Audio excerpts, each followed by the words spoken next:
बात नहीं है, खान साहब को कैसे छोड़ दिया जाए? आप और मैं छोड़ सकते हैं या हुकूमत छोड़ सकती है? केसेस हैं उनके। देखिए, सियासत में डिमांड्स तो जी भी होती हैं। खान साहब की डील में एक मसला है, क्या वो ये गारंटी दे सकते हैं कि जब वो यहाँ से निकलेंगे वो मुल्क के हवाले से, फोर्सेस के हवाले से कोई और खत नहीं लहराएंगे, कोई और ऐसी बात नहीं करेंगे? अस्सलाम वालेकुम, मैं हूं अहमद मंसूर। आज हमारे साथ मेहमान हैं नैयर अली साहबा। एक तो सीनियर जर्नलिस्ट हैं और जो लीडिंग चैनल्स हैं उनमें एक तो रिपोर्टिंग में, फील्ड रिपोर्टिंग में भी इनका बड़ा एक नाम है। इसके अलावा एंकर पर्सन भी हैं और सबसे जो अहम ये सहाफ़ियों की लीडर भी हैं और इस वक्त नेशनल प्रेस क्लब में सेक्रेटरी हैं और बहुत फ़ाल हैं। आपने मुख्तलिफ फोरम्स पे इनको देखा होगा। आज हमारी ये मेहमान हैं। इनसे आज हमने जो डिस्कशन करनी है, मौजूदा जो सूरत हाल है आज के हवाले से भी, और 24 नवंबर जो फाइनल कॉल है पीटीआई, उसमें बहुत सारी डेवलपमेंट्स आज भी हुई हैं। तो नईर अली साहब, वेलकम टू द शो। बहुत शुक्रिया अहमद मंसूर साहब। ये एक तो सियासत में हम पहले भी इस पे बात करते हैं, जब हमारी ऑफ द रिकॉर्ड भी हुई बात कि ये फाइनल कॉल सियासत में तो नहीं होती। तो इसका असल जो मकसद आपको समझ आया है, आप क्या समझती हैं ये क्या है? देखिए, ये जो फाइनल कॉल का लफ्ज़ है ना, ये एक तो अवाम को दिखाने के लिए, वोटर्स को, सपोर्टर्स को दिखाने के लिए जो है वो बोला जाता है। डेस्परेशन शो करने के लिए जो है वो बोला जाता है कि ये जो है जी हमने सर पे कफन बांध लिया है। पहली दफ़ा तो नहीं बांधा, पहले भी कई बार हमने ये बयानात सुने हैं कि जी हम और मेरा ख़्याल है कि अगर आपको माज़ी का एक्सपीरियंस याद हो तो खान साहब की अपनी क़यादत में एक लाहौर से रैली निकली थी, जब उन्होंने इसी तरह से ये कहा था कि वो सर पे कफन बांध कर निकले हैं। फिर एक पेशावर से जो है वो काफ़िला उन्होंने जो है वो एक इसी तरह की बड़ी रैली का ऐलान किया था और ये दावा किया था कि वो इस्लामाबाद पहुँचेंगे, और आपको भी पता है और हमें भी पता है कि वो नहीं पहुँच सके थे और उसकी बहुत सारी वजूहात और बहुत सारे फैक्टर्स थे।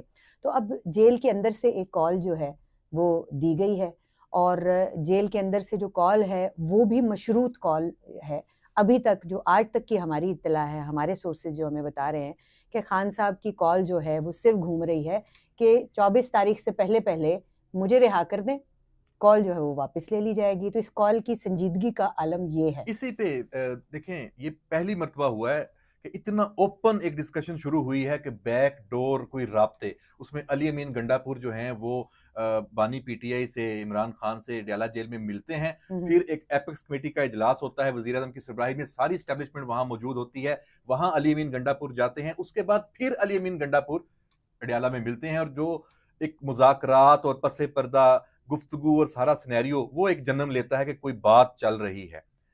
ये बात क्या हो सकती है? एक तो आपने इशारा दिया, तो क्या कोई लचक आपको नजर देखिए, आती है, कोई मिलेगी इस तरह की जो इसमें पॉलिटिक्स में? एक और चीज़ का इजाफा कर लें अहमद, वो ये है कि 2 रोज़ कबल रात गए जो है वो एक स्पीकर साहब के घर के अंदर, स्पीकर हाउस में एक मुलाकात भी हुई है, जिसमें पीटीआई के 3 सीनियर लीडर्स थे और 2 वज़रा जो हैं वो भी मौजूद थे उनके साथ। और हमारे सोर्सेज़ का ये बताना है कि उस मुलाकात में भी जो एक फेस सेविंग है, एक रास्ता है, वो माँगा गया। क्योंकि जब वो जो 3 बुनियादी मुतालबात जिनका हम अभी ज़िक्र भी कर रहे थे, कि वो 3 बुनियादी मुतालबात क्या हैं? कि खान साहब को रिहा किया जाए, जितने जो कैदी हैं उनको रिहा किया जाए, जिन्होंने 9 मई किया उनको भी जो है वो आँखें बंद कर ली जाएँ, जो दीगर जो जिन्होंने जो-जो जराइम किए हैं उनके ऊपर भी आँखें बंद कर ली जाएँ। फिर ये है कि वो जो बकौल उनके कि जो फॉर्म 47 वाले हैं, वैसे तो जो है वो पार्लियामान को नहीं मानते, लेकिन फिर वो उस पार्लियामान को जो है वो मानना शुरू कर देंगे। जी, वो मैंडेट इनका जो बकौल इनसे चुराया गया है, इनको वापस कर दिया जाए। तो अहमद मंसूर साहब, ये ते ना होने वाली गल्लां ने। This isn't happening and you know that and I know that. जो बैकडोर आपने राब्तों का ज़िक्र किया, देखिए सियासत में कोई बात हरफ़े आखिर नहीं होती। U turn is allowed in Imran politics. Khan desperate नहीं नजर आ रहे? कोई आज की कुछ गुफ्तगू सामने आई है और जो उसमें उन्होंने 24 नवंबर पे फिर दोबारा कहा कि सारे लोग आए, आपके पास उसकी इंफॉर्मेशन है, उससे थोड़ी शेयर करें, कि उनको तवक्को थी कि उनकी जो बेल हुई है तोशा खाना में, उसके बाद वो बाहर होंगे।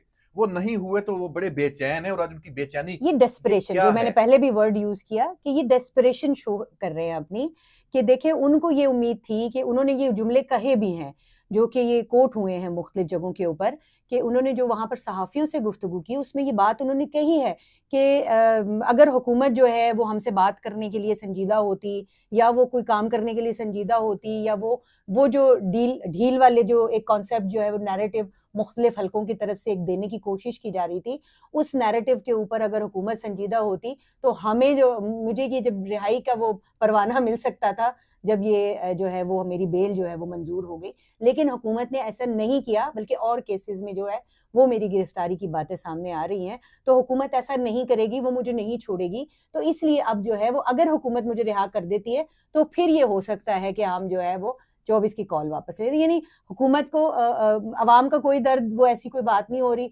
हालांकि वो पोर्ट्रे ये कर रहे हैं कि जितने कैदी हैं उनकी छुड़ाने की बात की जा रही है, लेकिन असल मुद्दा ये है कि अगर खान साहब को छोड़ दिया जाए, जितनी जो बातें हैं वो सारी जो हैं वो उनकी मान ली जाएं, तो फिर उसके बाद जो है वो ये कॉल वापस हो जाएगी। लेकिन दूसरी तरफ खान साहब को कैसे छोड़ दिया जाए? मतलब आप और मैं छोड़ सकते हैं या हुकूमत छोड़ सकती है? केसेस हैं उनके, तो ये डिमांड कोई अजीब तरह की नहीं है कि मुझे छोड़ दिया जाए। देखिए, सियासत में डिमांड्स तो अजीब ही होती हैं, और अगर हम डील की बात करें तो डील पहली दफा नहीं हो रही। अब खान साहब की डील में एक मसला है जो कि हम अभी मुख्तलिफ, आपको पता है, हम जब बैठते हैं तो हम ये बात कर रहे होते हैं। लोग ये कहते हैं कि यार पहले भी तो लोगों को डील्स करके भेजा गया। वो देखें, नवाज शरीफ साहब को भेजा गया, बीबी जो है वो 7-8 साल की जिलावतनी काट के वापस आई, उनको उस वक्त भेजा गया। लेकिन मेरे समझ में ये जो कंपैरिजन है ये इसलिए नहीं बनता क्योंकि जब नवाज शरीफ साहब गए थे, किसी मुल्क की गारंटी पे गए थे, और वो जब वहां गए थे तो उन्होंने उस गारंटी को 100% पूरा किया था। और वो फिर ये नहीं था कि वहां जाकर वो मुल्क के खिलाफ बात कर रहे हैं, या मुल्क के खिलाफ जो है वो हर्जा सराई कर रहे हैं, अपनी फोर्सेस के खिलाफ हर्जा सराई कर रहे हैं, जो शोहदा है उनकी फैमिलीज के खिलाफ हर्जा सराई कर रहे हैं। वो वहां जाके ये काम नहीं कर रहे थे। जब बीबी थी वहां पे तो वो देखिए, वो उस वक्त चार्टर ऑफ डेमोक्रेसी हो रहा था, उस वक्त एक डिक्टेटर की हुकूमत थी, लेकिन उसके बावजूद बीबी ने उस वक्त उस जो उनकी डील थी उसको उन्होंने जो है वो पूरी तरह से रिस्पेक्ट दी थी, जितना, क्योंकि मैं उस वक्त दुबई में थी और मैं बीबी को बहुत क्लोजली कवर कर रही थी। लेकिन अगर खान साहब को आप कंपैरिजन की तरफ आए तो क्या आप या मैं या कोई बंदा, या इवन खान साहब की फैमिली, या खान साहब के जो करीबी जो हल्का अहबाब के लोग हैं, या खान साहब की पार्टी के जो लोग हैं, करीबी लोग हैं, क्या वो ये गारंटी दे सकते हैं कि जब वो यहाँ से निकलेंगे तो उस वक्त जो है वो मुल्क के हवाले से, फोर्सेस के हवाले से, या कोई नेशनल सिक्योरिटी के मामलात के ऊपर कोई और खत नहीं लहराएंगे, कोई और ऐसी बात नहीं करेंगे? तो ये जो गारंटी है जब तक नहीं मिलेगी अहमद मंसूर साहब, तब तक खान साहब की जो रिहाई है वो एक ख्वाब है। अगर कोई डील भी हो सकती है तो वो किसी बात के ऊपर हो सकती है ना, वो ऐसे तो नहीं हो सकती कि मैं अपनी बात भी करूंगा, मैं अपनी बात मनवाऊंगा भी, गारंटी की बात कर रही हैं। देखिए, तो कौन गारंटी देगा? कोई मुल्क क्या गारंटी दे सकता है? अच्छा, ये अफसोसनाक है कि इतना बड़ा, इतने पाई का लीडर के जो वजीर आजम भी रहा, और उस मुल्क में उस एक सूबे पे अभी भी उसकी हुकूमत है तीसरी मर्तबा, और उसकी पूरी जिंदगी तजादात का मजमूआ है। निजी जिंदगी से लेके उसकी सियासत देख लें, जब वो प्राइम मिनिस्टर था, अभी वो ओपोजिशन में है, जेल में है, तो उसकी बातों पे किसी भी स्टेज पे किसी ने भी कोई यकीन नहीं किया। देखिए, वो जेल से भी एक दिन एक बयान देते हैं, दूसरे दिन दूसरा बयान देते हैं, तीसरे दिन तीसरा बयान देते हैं। 9 मई की जिस अंदाज में माफी मांगी गई वो भी आपके सामने है। तो कई लोग, बल्कि हमारे दोस्त कहीं जो मैं देखती हूँ वो इधर उधर यूट्यूब पे लगे होते हैं, वो कहते हैं कि खान साहब अगर 9 मई की माफी मांग ले, तो 9 मई की माफी वो मांग रहे हैं, लेकिन वो मशरूत माफी मांगते हैं। कहते हैं भाई मैं 9 मई की माफी मांगूंगा, लेकिन क्या जो जुर्म हो गया है उसकी माफी मांग लेने से उस जुर्म के ऊपर सजा? लेकिन ये कैसी माफी है कि एक तरफ आप 9 मई से अपने आप को नहीं, देखिए, कत्ल कोई कर दे, नहीं, आप 24 नवंबर पे फिर आ रहे हैं, फिर वही तरीका। नहीं, आप इनके वो अजहर मशवानी जो है उसका, इनका जो सोशल मीडिया का वो सारा देखता है, उसके व्हाट्सएप में मैसेजेस देख लें, फिर उसी तरह ये बिल्कुल वैसे ही है जैसे कोई किसी को कत्ल कर दे और उसके बाद बोले अच्छा सॉरी, हैशटैग लगा दे उसके साथ। तो माफी का बात जो है वो अपनी जगह है, लेकिन क्या जो जराइम हो गए हैं, जुर्म तो एक हुआ है ना, तो क्या जो पाकिस्तान का आइन है, पाकिस्तान का जो पिनल कोड है, पाकिस्तान की जो अदालतें हैं, उनकी जो इतनी बड़ी बड़ी मोटी मोटी किताबें लिखी हैं, उनके अंदर लिखा हुआ है कि हर जुर्म की जो है वो बाद में सॉरी कर ली जाए तो वो खत्म हो जाता है। ठीक है, आप एक लीडर हैं, आपको जो है वो मे भी जब मुल्क वसी तर मफाद में होता है तो लीडरशिप्स के साथ हुकूमतों के, मुख्तलिफ जमातों के, मुख्तलिफ इदारों के मुज़ाकरात होते हैं। मुज़ाकरात का मेज़ हमेशा जो है वो अपनी जगह पर मौजूद रहता है, लेकिन खान साहब जितनी अरसा वो हुकूमत में रहे वो कभी मुज़ाकरात की मेज़ पर नहीं आए।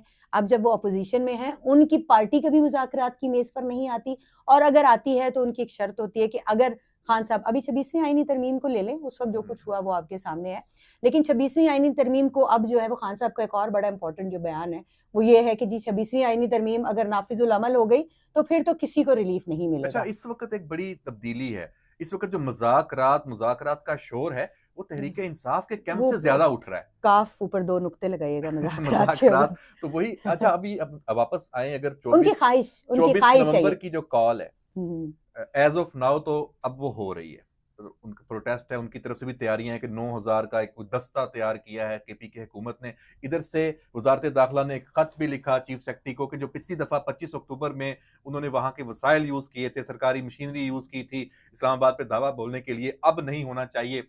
ये फिर होता है। फैसल करीम कुंडी का भी एक वीडियो बयान आया है कि वफाक भी सख्त इकदाम करे। वफाक के भी सख्त इकदाम केपी की हुकूमत के खिलाफ क्या हो सकते हैं गवर्नर राज? देखें, सीधी सी बात है कि वसाइल भी इस्तेमाल होंगे, वसाइल ये हिफ्ज़ मा तकद्दुम के तौर पर ये सारी चीज़ें होती हैं, क्योंकि पिछले जो एक्सपीरियंसेस हैं उनको सामने रख के ये बात की गई है।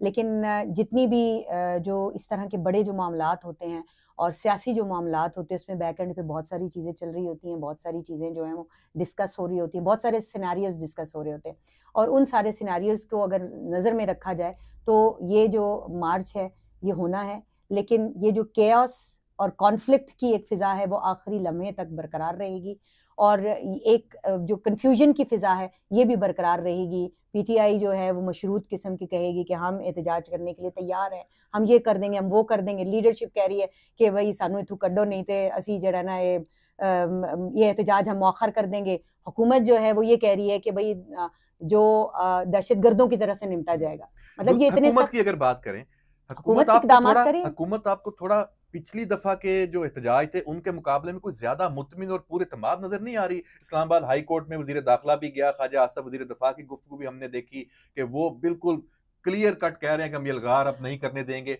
और मोहसिन नकवी वो जिस तरीके से भी उनकी मीडिया टॉक हुई है, तो आपको लगता है कि ये वो वाला सीन है कि कोई खौफ है इस्लामाबाद में? आपको कोई खौफ नजर आ रहा है? एक चीज डिसाइड कर ली गई है हुकूमती सतह पर, और हमारे सोर्सेज ने ये बहुत क्लियरली ये बात कही है कि there is zero tolerance against any march towards Islamabad और डी चौक। सो अगर कोई डी चौक की तरफ मार्च करेगा, देखिए करने वाले जो हैं वो कोशिश जरूर करेंगे, लेकिन इसमें एक और फैक्टर है जिसकी तरफ मैं आना चाहूंगी, वो पीटीआई फैक्टर है। तो अगर कोई मार्च करेगा तो उसको आनी हाथों से निपटा जाएगा। उसके लिए आपको पता है कि पहले जो कंट्रोल सेल्स मौजूद थे उसके साथ साथ कई और कंट्रोल सेल्स बन चुके हैं, कई और जगह पर मॉनिटरिंग हो रही है। जो फोर्सेस हैं वो जिस तरह से कल नारे लगाती हुई पुलिस हमें यहाँ दिखाई दी थी, आपको क्या लग रहा है कि क्या ये कॉन्फ्लिक्ट की तरफ इशारा नहीं कर रहा? अगर कोई जो मार्च करने वाले जो हैं वो इस्लामाबाद पे कोई धावा बोलेगा तो ये पुलिस को क्या ये इंस्ट्रक्शंस नहीं होंगी कि आपने उनको रोकना है, सख्ती से रोकना है? लेकिन उसके साथ एक और फैक्टर है, वो पीटीआई फैक्टर है। वो फैक्टर ये है अहमद साहब कि जब पीटीआई के पास भी कोई रास्ता नहीं है, they can not back of now, अब उनको आना पड़ेगा। लेकिन ये मार्च नाकाम होता है तो उसके बाद पीटीआई के बाद फिर पीछे क्या रह जाएगा?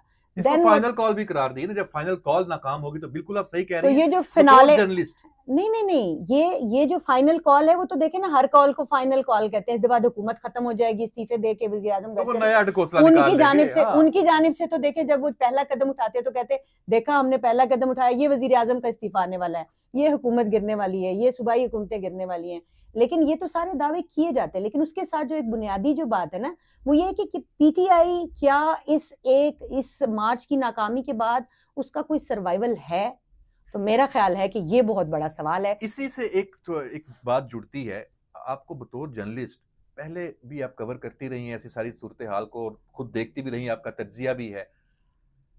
क्या पीटीआई का जो वर्कर है, जो आम कारकुन है, जो उनके सपोर्टर हैं, वो आपको इस मर्तबा इस फाइनल कॉल से या इस एहतजाज से उस तरह जुड़े नजर आ रहे हैं? उनकी तैयारियां उस तरह नजर आ रही हैं? कोई मैसेजेस, कोई हम इधर इस्लामाबाद पहुंचेंगे थी आपसे मिलना, बंदे के ताल्लुक होते हैं ना मुख्तलिफ शहरों से, तो क्या कुछ ऐसा है? आपको लगता नहीं है कि इस दफा थोड़ा बहुत धीमा पाने सिर्फ सोशल मीडिया की हद तक है और जो लीडरशिप है और खासतौर पर केपीके की हद तक है?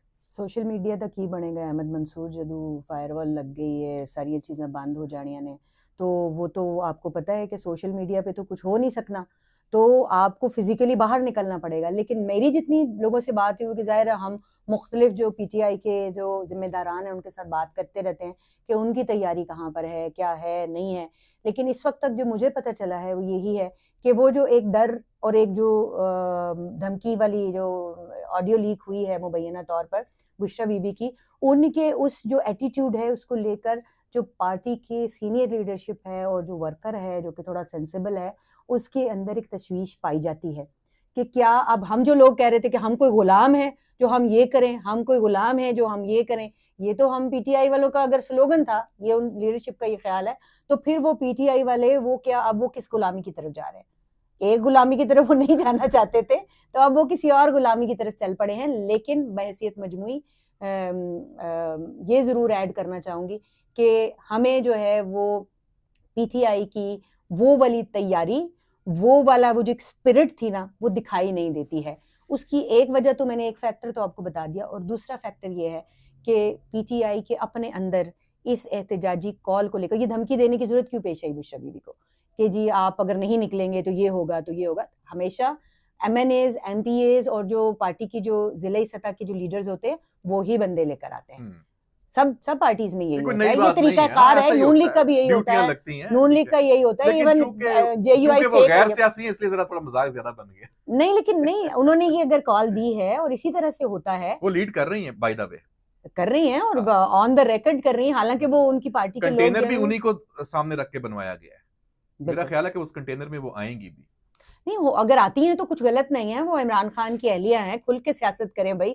हमें या आपको या किसी और को क्या एतराज हो सकता है? हुकूमत कौन है एतराज करने वाली कि बुशरा बीबी सियासत करे या ना करे? हाँ, अलग बात है कि अगर वो कुछ वहां पे कमिटमेंट करके निकली हैं बाहर और कि मैं नहीं आऊंगी या मैं आऊंगी या मैं किस हद तक आऊंगी, तो वो एक अलग बात है। लेकिन मेरा नहीं ख्याल कि इस वक्त खान साहब का जो बुनियादी मतम नजर है वो ये है कि उनको जो उनके मुकदमात हैं, जिनका आज उन्होंने 60 मुकदमात का हवाला दिया है कि जेल में मैं मौजूद हूँ और मेरे ऊपर 60 मुकदमात है, तो वो तमाम मुकदमात मौजूद हैं उनके ऊपर।